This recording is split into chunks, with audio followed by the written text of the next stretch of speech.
Darren Fletcher joins Alan Shearer, Phil Neville, Jimmy Floyd Hasselbank, and Gary Lineker at Stamford Bridge on Monday for live coverage of Chelsea v Manchester United in the FA Cup on BBC One and the BBC Sport website. From 1900 Greenwich Mean Time, Manchester United manager Ole Gunnar Solskjaer's tactical flexibility has already seen his side win at Tottenham and Arsenal in the past month, and it could be the key to them beating Chelsea on Monday too. United will be without Jesse Lingard and Anthony Martial for their fifth-round FA Cup tie because of injury, but Solskjaer will still have plenty of options over how he sets his team up, and crucially he will be able to change things during the game too. That flexibility is the biggest difference between United and Chelsea at the moment, because we know what we are going to get from Maurizio Sarri's side. The Blues boss is not going to move away from his 4-3-3 formation, and his players are very restricted in terms of alternating positions and where they operate on the pitch. That can be a strength as players know the system so well, but at the moment being so rigid is also a weakness, especially in a scenario like this one. Chelsea have suffered some hefty defeats in recent weeks, including a 4-0 loss at Bournemouth on the 30th of January.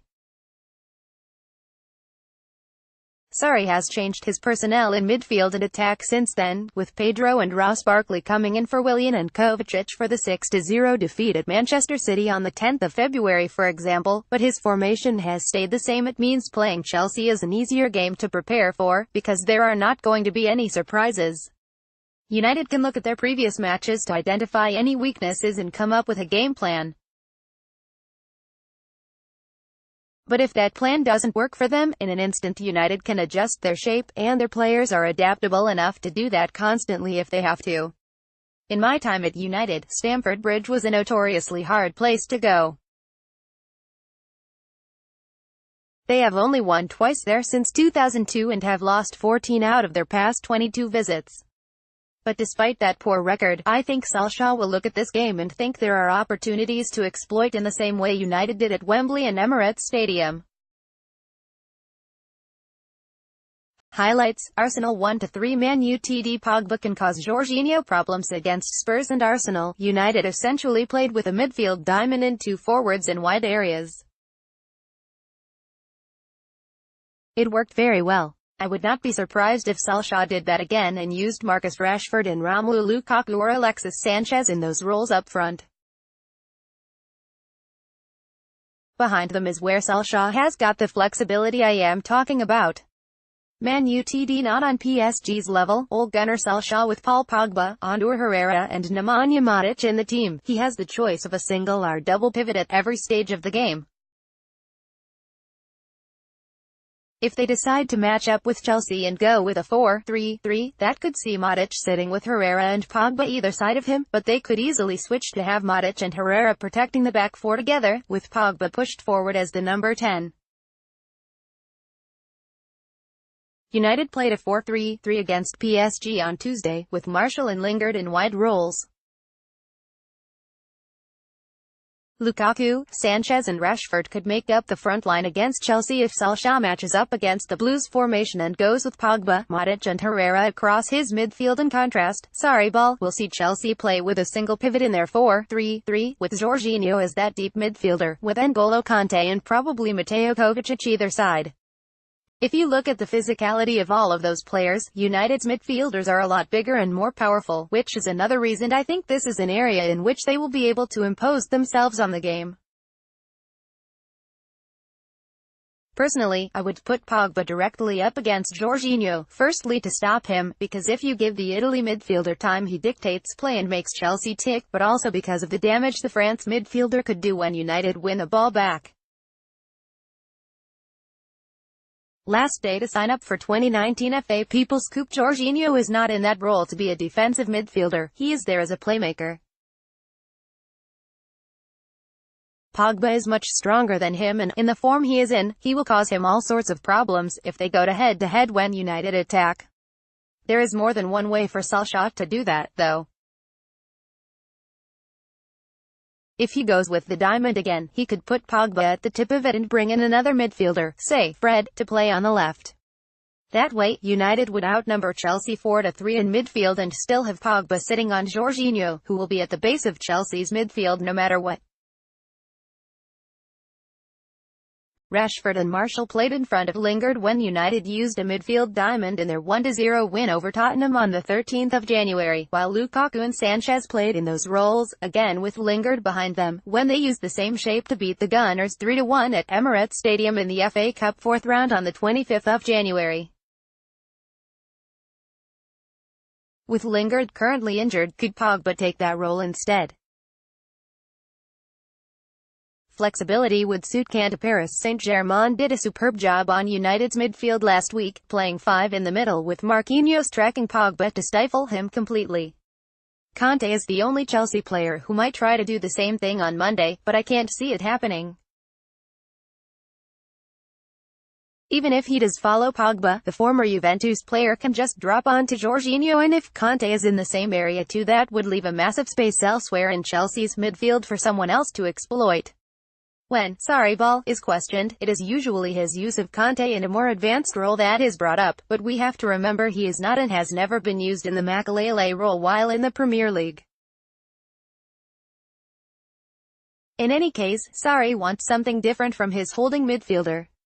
Jorginho is there to play the Andrea Pirlo role, or, as it is known in Italy, the regista.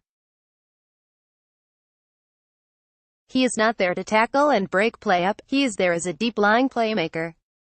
Even if the Makelele role was what Sarri wanted, that is not what Kante has done in any of the other Premier League teams he has been in. I am sure he could do it, but when he was winning the title with Leicester and again under Antonio Conte at Chelsea, Kante was not the midfielder who sits in front of the back four on his own. Kante, 27, won the Premier League in his first season with Chelsea in 2016-17. He signed a new 5-year contract with the club in November 2018 at Leicester. Danny Drinkwater went deeper to get the ball and Kante was the energy around him. It was the same when Conte first moved to Chelsea under Conte and Modric was still there. Again, he was the more mobile of the two and Modric was the sitter. One of the reasons Conte was so effective in those teams was actually because they had the same flexibility United do now. Sometimes he would find himself doing that sitting job because his position dovetailed with what his teammates were doing. Now it is different because Jorginho has to be in his set position all the time, so Kante's role involves dragging people away. He has to wait for the next phase of the move to see the ball, and before that he has to play further forward to create space for Jorginho. That works when Chelsea are attacking, but it does affect Kante's defensive contribution whenever a move breaks down. As we know, he is a fantastic athlete, but from up the pitch he cannot recover the bigger distances that are left when they lose the ball, and that leaves Jorginho exposed. Herrera has a role to stop Hazard too for United. Getting things right does not just mean finding the right combination in midfield that allows them to dominate Chelsea. They have to be set up properly from a defensive point of view too. Chelsea might be having a bad time of it recently, but they still have some extremely good players, and they are very dangerous when they get it right. We know Eden Hazard is a match winner, whatever else is happening on the pitch, so it is vital United's plan takes him into consideration at all times. To do that, whatever United's formation is, I think Herrera has to play on the right side of midfield and he will have a dual role there. Man Utid's Andor Herrera and Alexis Sanchez talk about their love of football as well as being in midfield. Part of his job will also be to double up with United's right-back Ashley Young against Hazard on that flank. Hazard loves to come inside onto his right foot, which is when he is most dangerous.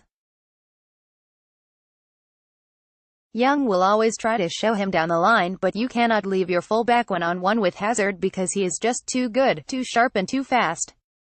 He can still get where he wants to go with a drop of the shoulder, so Herrera will have to be there to plug that gap every time. Sarri needs time, like Pep did. I want to play my football at Chelsea. Sarri is getting some stick at the moment because of Chelsea's recent results, but his methods were never going to see an instant impact. The easiest way to implement a different style of football and get results quickly is to adopt a defensive approach. Kante, who won the title in his first season at Chelsea, is a good example of that.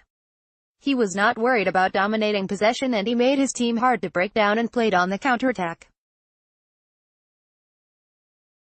The harder way, as Sarri is finding at the moment, is when you are trying to keep the ball and be open and expansive. Not only do you have to be good defensively, you have to try to break the opposition down, and it is a much longer process to get right. What is happening now with Chelsea is quite similar to what Pep Guardiola experienced in his first season as Manchester City boss in 2016-17, until Sarri nails down exactly what every player does, and they get that transition from attack to defense sorted so they know what happens when they lose the ball. They are going to continue to look vulnerable. It might be that he does tweak the way he uses Kante and Jorginho because, like Pep, he realizes some of the things that worked very well in a different league do not work the same way here. It took Pep time to get it right, and a couple of transfer windows too, but look at where City are now. If Chelsea believe in Sarri in the same way, which they must have done when they gave him the job, then they have to be patient too. Darren Fletcher was speaking to BBC Sports' Chris Bevan.